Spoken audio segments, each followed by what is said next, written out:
நம்ம ஹாப்பி தான், எனக்கு ஹாப்பி தான். ஏன் சொல்லுங்க சொல்லுங்க ஏன்னு சொல்கிறா. ஆர்சிபி குவாலிஃபைடு நான் தான் ப்ரெடிக்ட் பண்ணியிருந்தேன். ஆனால் இன்னொரு விஷயம் இருக்குண்ணே, தோனி இன்னொரு சீசன் ஆடுவார். சென்னை சூப்பர் கிங்ஸில் அதிகமாக சம்பளம் வாங்குறது தோனி, சரியா? அடுத்த வருஷம் மெகா ஆக்ஷன் அவரை ரீட்டைன் பண்ணுவாங்கன்னு நினைக்கிறியா? கண்டிப்பாக. சரிதான் பேசு. ஓகே, 1% சான்ஸ்ல இருந்து 100% ஆக்கி ஆர்சிபி இப்போதைக்கு குவாலிஃபை ஆகிட்டாங்க ஐபிஎல் 2024 பிளே ஆஃப்ஸுக்கு 4வது டீமா. நாளைக்கு மழை பெய்யணும்டா, நாளைக்கு மழை பெய்யணும். எஸ்ஆர்ஹெச் வந்து நம்பர் 3 நிற்கணும். எனக்கு அது வேணும். எனக்கு நம்பர் 3 வந்து எஸ்ஆர்ஹெச் ஆர்சிபி மேட்ச் நடக்கணும்டா.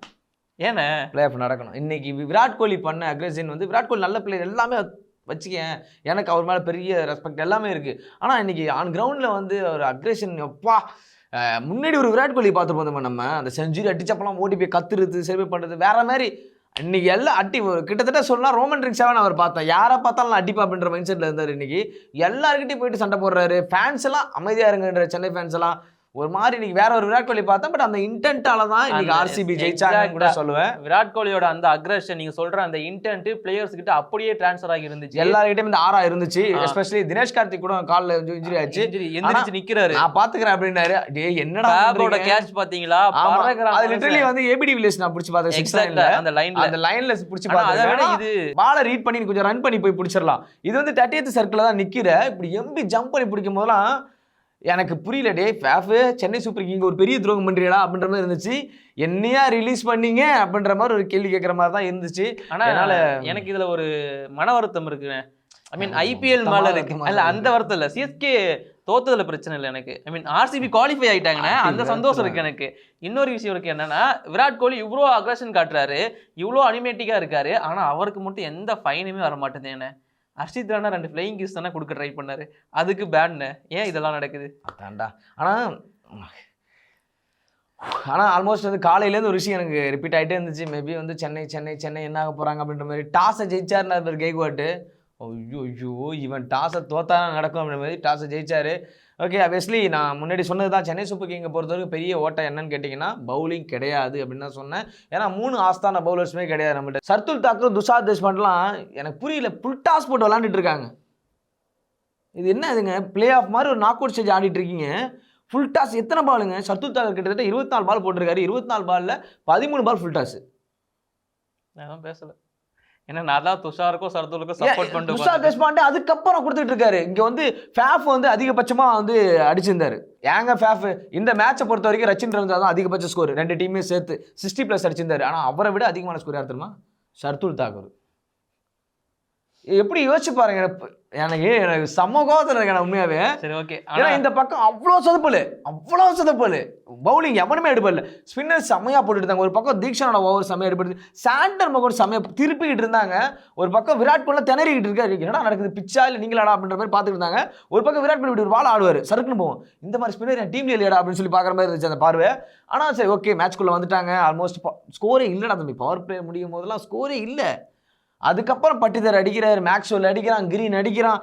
என்னடா தினேஷ் கார்த்திக் அவருமே அடிச்சாரு. ஏன் நீங்க கரண் சர்மா கூட அவருமே அடிச்சிருப்பார் போல இருக்கு. அந்த மாதிரி எல்லாருமே அடிக்கிற அளவுக்கு ஒருத்தவங்க பவுலிங் பண்ண முடியும்னா சென்னை சூப்பர் கிங் பவுலர்ஸ் தான் முடியும். எனக்கு இந்த டாஸ் ஜெயிச்சதுக்கு அப்புறமா நாங்க ஃபீல்டிங்னு வந்து சூஸ் பண்ணாரு ருத்ராஜ் கைக்வாட். மேபி ரெயின் வரப்போகுது அதெல்லாம் மைண்ட்ல சூஸ் பண்ணிடலாம். ஆனா எனக்கு என்னன்னா ஃபர்ஸ்ட் சிஎஸ்கே பேட் பண்ணிருக்கணும்னு, பேட் பண்ணி இதை வந்து 18 ஓவருக்குள்ள நீங்க சேஸ் பண்ணுங்கன்னு நம்ம ஆர்சிபி கிட்ட ஸ்கோரை கொடுத்துருக்கணும். அந்த ப்ரெஷர்ல அவங்க விட்டுருக்க வாய்ப்பு ரொம்ப ரொம்ப அதிகம். எனக்கு விராட் கோலியோட இன்டென்ட் ரொம்ப பிடிச்சிருந்துச்சு. அவர் ஸ்டார்டிங்ல இருந்து போல லெக் சைடுல ஃபைன் லெக்ல 2 6 விராட் கோலியோட இன்டென்ட் மட்டும் தான் பார்த்துட்டு இருந்தீங்க. ஒரு பக்கம் சைலண்டா தன்னோட கேப்டன்சி வேலையை பக்காவா பண்ணிட்டு இருந்தாரு. 50+ அடிச்சிருந்தாரு, செமையான. அவர் தான் மேன் ஆஃப் தி மேட்ச். கண்டிப்பா, அதுல என்ன டவுட். இந்த மாதிரி ஒரு கேட்ச் எடுப்பாராம், இந்த மாதிரி 50 அடிச்சு முடிச்சு கொடுப்பாராம். கேப்டன்சில பவுலிங் ரொட்டேஷன்லாம் பெர்ஃபெக்ட்டா இருந்துச்சு. ருத்ராஜ் தயவு செய்து இன்னும் நீங்க கத்துக்க வேண்டியது நிறையவே இருக்கு. கேப்டன்சி பின்னாடி இருக்காருல்ல, தோனி இருக்காருல்ல, தோனி நிப்பாட்டுவாரு, தோனி நிப்பாட்டு அவர் தான் பண்ணிட்டு இருந்தாரு இன்னைக்கு.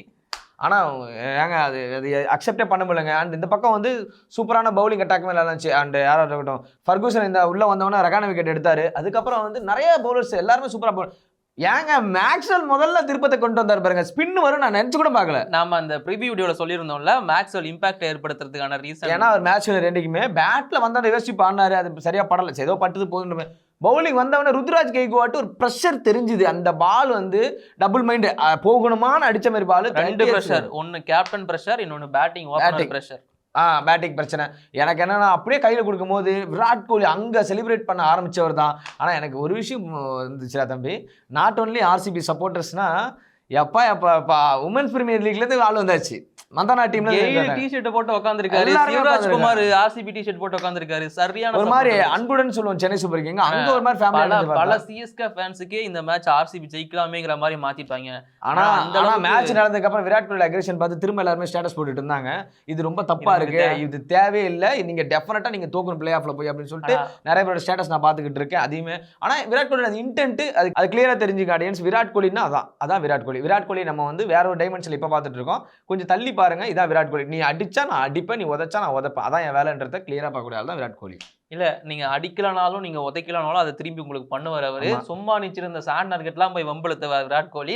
ஏன்னா சாண்ட்னர் தான் பயம்படுத்திட்டு இருந்தார் விராட் கோலியை, விட்டு இருந்தாருன்னா விக்கெட்டை தூக்கி இருப்பாருங்கிறதுனால அவர்கிட்ட போய் வம்பெழுத்து அவரோட மைண்டை மாத்த ட்ரை பண்ணுவாரு. ஒரு 10 பாலுக்கு 4 வரலன்னு நினைக்கிறேன். ஐ திங்க் ஆஃப்ல ஒரு 4 அடிப்பாரு, அட்லீஸ்ட் அந்த 4க்கு வின்னிங் செலிப்ரேஷன் போடுவார். எனக்கு ஆவேஷ் கான்லாம் கண் பண்ணிட்டு போறேன், இது ஆவேஷ் கான் பண்றதாச்சு அப்படின்னு பாக்குறேன், விராட் கோலி பண்ணிட்டு இருக்காரு. எனக்கு என்னடா பாக்குறேன். இன்னைக்கு மேட்ச் வந்து செம்ம ட்ரீட்டா தான் இருந்துச்சுன்னு சொல்லணும். முக்கியமா ஆர்சிபி அந்த எக்ஸைட்மெண்ட் 6 போட்டிகளை தொடர்ந்து ஜெயிச்சு இப்போ பிளே ஆஃப்க்குள்ள என்ட்ரி ஆயிருக்காங்க. 6 L இருந்துச்சுடா, இப்போ 6 Wடா. வா வாட் ஐபிஎல் வரலாற்றிலேயே one of the best comeback அப்படின்னு சொல்லுவேன். சரித்திரத்தை எழுதியிருக்காங்க. சென்னை பண்ணிருக்காங்க, இது 7 மேட்ச் ஜெயிச்சிருக்காங்க. 8 டீம் இருக்கிறப்போ ஜெயிக்கிறதும் 10 டீம் இருக்கிறப்ப ஜெயிக்கிறதும் எப்படி இருந்தாலும் ரெக்கார்ட் தானடா. உர்ரா பரவாயில்லடா, இதையாவது ஒத்துக்கலாம்டா. சரி ஓகே, சிஎஸ்கே பண்ணிருக்காங்க. இப்போ வந்து ஆர்சிபி நான் ரெஸ்பெக்ட் ஒன் ஆஃப் தான் சொன்னேன், ஆர்சிபி நான் ரெஸ்பெக்ட் பண்றேன். ஏன்னா இது இந்த மாதிரி ஸ்டேஜ்ல வந்து ஏன்னா அடிச்சது எல்லாம் வெயிட் டீம் தான். ஏன் சென்னையே வெயிட் டீம் தானடா, அடிச்சது பெரிய விஷயமா தான் நான் பாக்குறேன். பட் ஆனால் இதுதான் சிஎஸ்கே பொறுத்த வரைக்கும் பேட்டிங் ஆர்டரில் எக்கச்சக்க தப்பு நடந்துச்சு. டேரில் மிச்சல் அந்த ஷாட் போயிருக்க தேவை கிடையாது.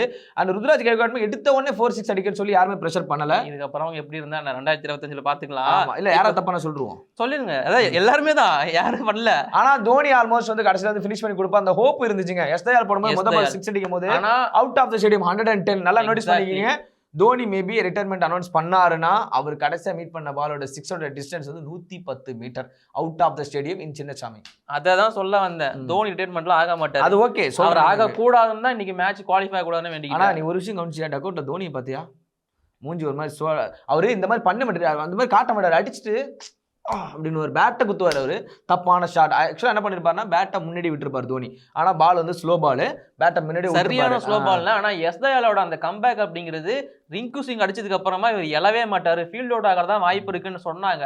ஆனா ஆர்சிபி எடுத்து அவரை பேக் பண்ணாங்க, வின் பண்ணி கொடுத்துருக்காரு. ஆனா ஒரு விஷயத்த இங்க நான் அண்டர்லைன் பண்றேன். ஸ்டார்டிங் ஸ்டேஜ்ல வந்து சொல்லிட்டு இருந்தாங்க ஆர்சிபியோட பவுலர்ஸ் ரொம்ப வீக்னு.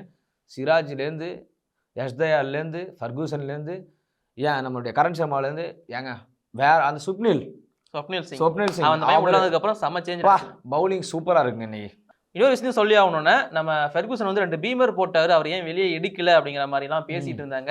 அதுக்கு அம்பையர் வந்து எக்ஸ்பிளனேஷன் கொடுத்திருந்தாரு. ஃபர்ஸ்ட் பீமர் வந்து உடம்புக்கு வந்துச்சு, பட் 2வது பீமர் தோனிக்கு போடப்பட்டது வந்து தலைக்கு மேல சேஃபா போனதுனால அது பீமரா கருதப்படல. ஐ மீன் அது ஆபத்தானது கிடையாதுங்கிறதுனால அவரை நாங்க எடுக்கல பவுலிங்ல இருந்து அப்படிங்கிற மாதிரி எக்ஸ்பிளைன் பண்ணியிருந்தாங்க. எஸ்பெஷலி ஆனா இன்னைக்கு ஒட்டுமொத்த தமிழ்நாடுமே சரி எல்லாருமே சென்னை ஃபேவராக சப்போர்ட் பண்ணி பார்த்துருக்கேன். ஆனால் காலையிலேருந்து நிறைய பேர் ஸ்டேட்டஸ் வந்து ஆர்சிபி ஜெயிக்கணும்னு பார்த்தேன்.